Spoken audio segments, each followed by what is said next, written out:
Hi friends, it's Aubrey from Crybaby Sentimental Homestead, and I have a lot of projects to do. I'm not sure how much I'm going to get through, but my plan is to transplant my Sugar Rush peach peppers that I had seeds from Baker Creek. The seedlings are doing very well, but they're running out of space, so it's time to go ahead and transplant them.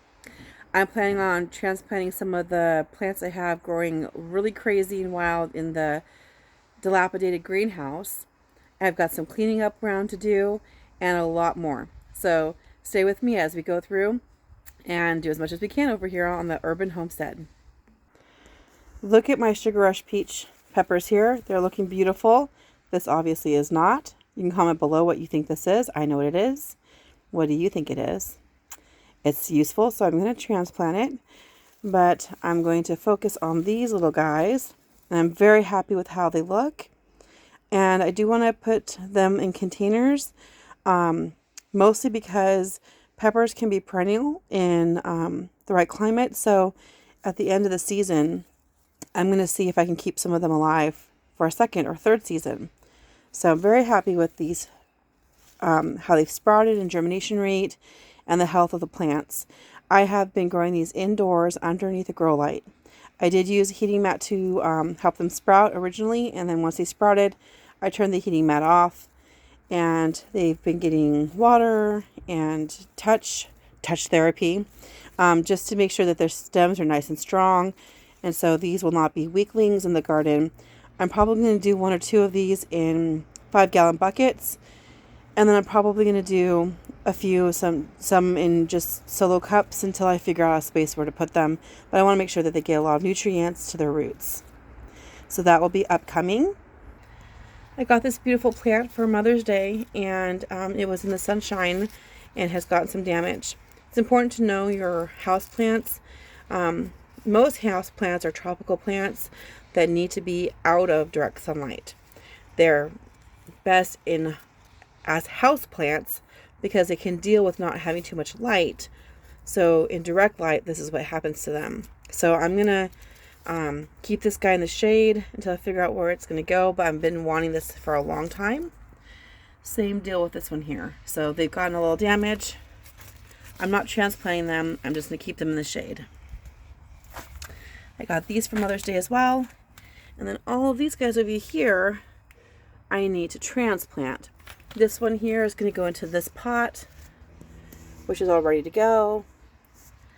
I got some, look at these strawberries already. Nice. So my 9-year-old is going to want to come over here and do a little harvest. The one that fell on the ground over there, we can give to the guinea pig. This container here will be for the variegated oregano that my friend, the gardening artist, gave me, and it's really starting to burst into life with all the new growth. She also gave me this little fig tree, which I'm going to transplant. And I bought some, she gave me this one. This is the berries and cream mint. And she was right. At first it just looked like little sticks, but it is growing, so that she gave me as well. She also gave me this little rose bush that I'm going to transplant. This container here has a kale plant that I'm letting go to seed. I'm actually letting it die. I transplanted it there so that I could just hold on to the seed pods. And I moved them away from where the birds are because I do want to save some seeds. And we have beautiful songbirds in our property that like to come and nibble, and I like them to have a treat, but I do want to save some of these seed pods for myself. So those are some of the things I'm going to do. And then I also made a short on this crazy jungle in here. This is embarrassing. Okay, but this is going to be the before picture, right? I did another before picture that I didn't quite get to.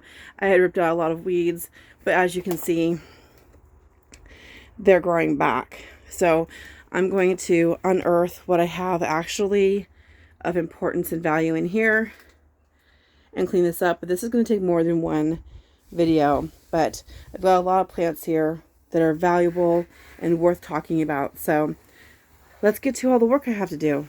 Another issue I have is I've got this morning glory bindweed, morning glory cousin, that is just everywhere.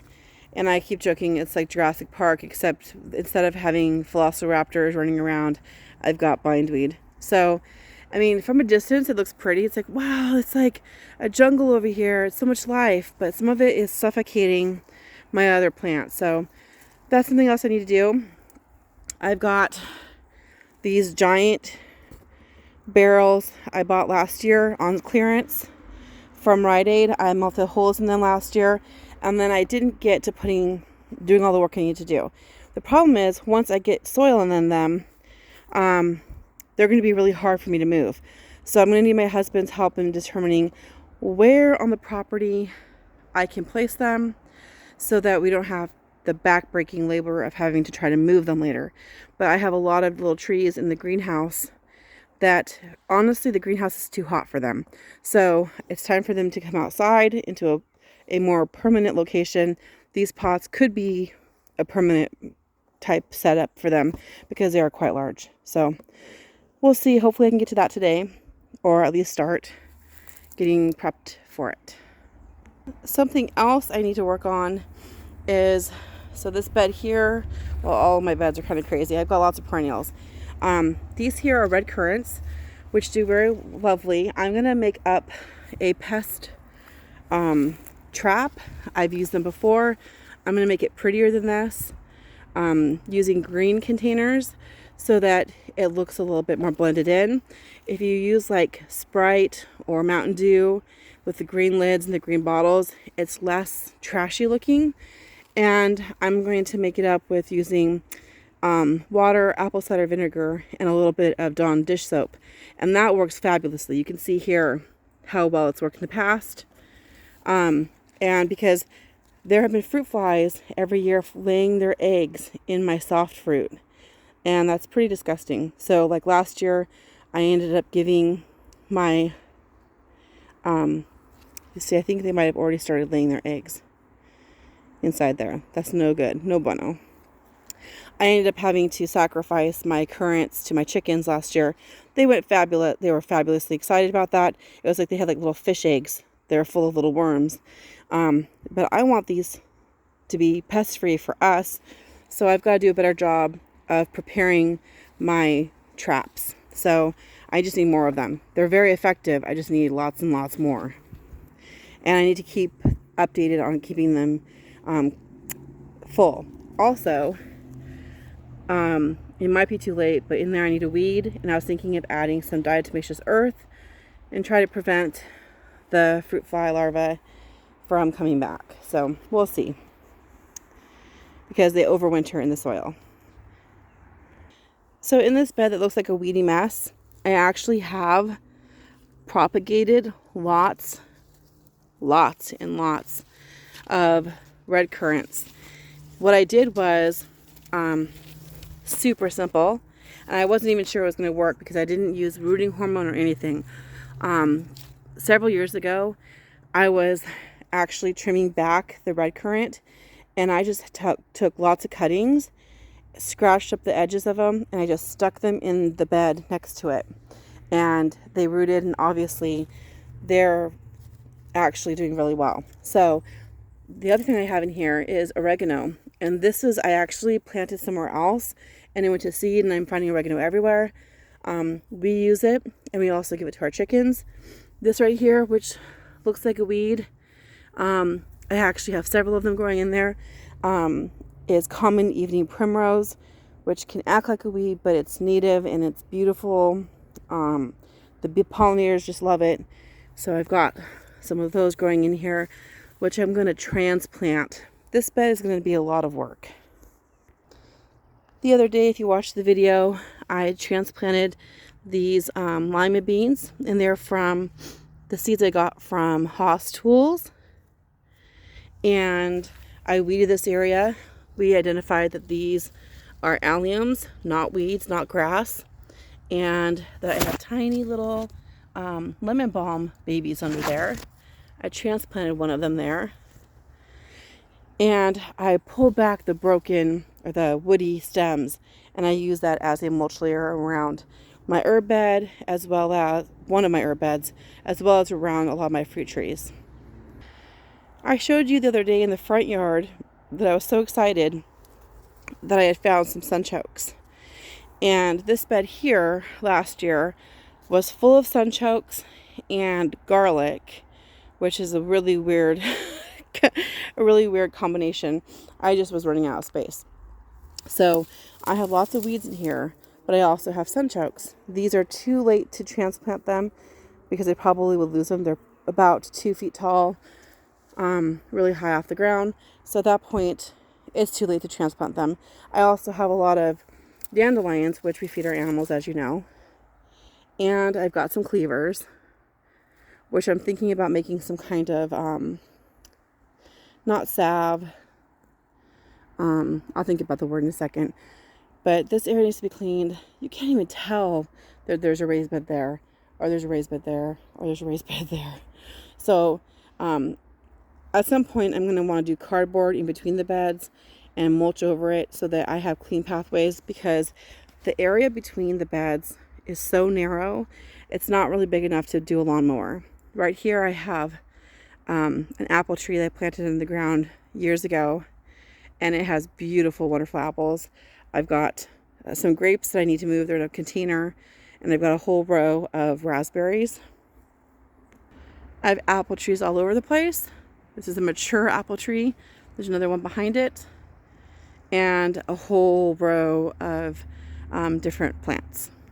In large planter pots, I have all kinds of different trees. This is a walnut tree, and then I've got plums. This plant here is called the Siberian pea shrub, and that's a pea shrub pod, which has edible seeds that you can feed your chickens. I haven't done that yet because I'm trying to get enough seeds to propagate more plants. But I actually did an air layering here, and I already removed it last year, and I have it potted in a planter. I'll show that to you later. But this container, this plant, I'm going to do some more wherever it's crossing. I'm going to do some more air layering. That worked really well for this plant last time. So that's Siberian pea shrub. It's a nitrogen fixer as well. This is, I believe, a small plum tree. It hasn't fruited yet. This here is an almond tree, hardy almond, and the idea of using tulle to keep off critters from eating them does not work. They are so happy to chew right through the tulle. So that might work with some critters, but if it's a nut, it's just too much of a temptation. They are going to go right through it. It's just worth it to them. So this is an almond tree, and it did produce a couple last year, but not worth trying to do something with them. But soon. So this must be another Siberian pea shrub. I'm collecting some dandelions for the critters, or the intentional critters. I've got some currants here. I'm trying to do the permaculture idea, food forest, but I got ahead of myself, and I started planting things before I had the whole intentionality of where my path's going to be and how I'm going to keep the weeds down. So if you're just starting, you might want to think about like how you're going to block out the weeds and so forth. But I mean, at least they're in the ground and they're doing really well. I'm just going to have to figure out how do I go back in time and figure out how I'm going to smother out these weeds. And then this tree here I love. It is a plum tree, and it has the sweetest yellow golden plums. Totally delicious, and it's finally the last couple years provided so much fruit, just totally delicious fruit.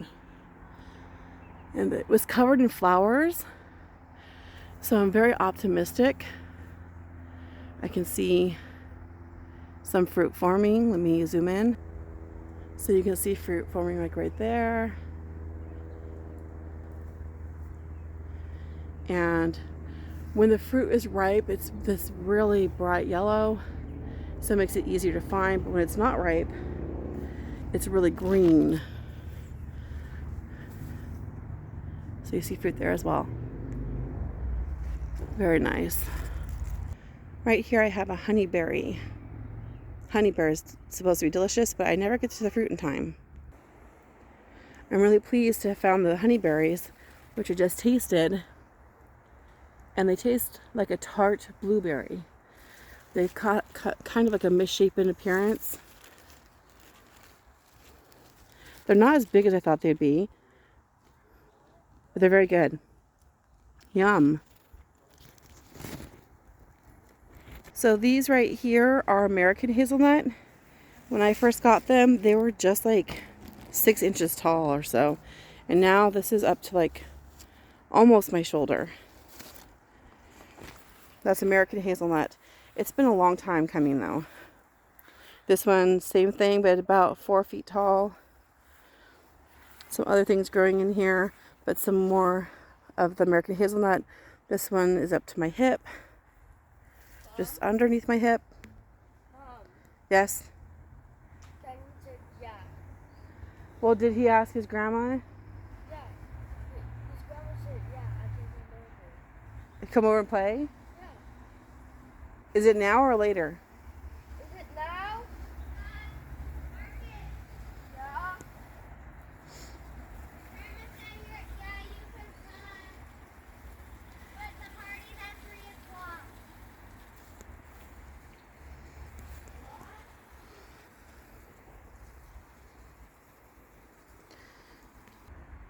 Yes.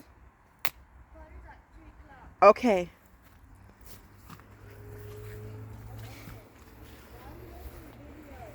Because I want to.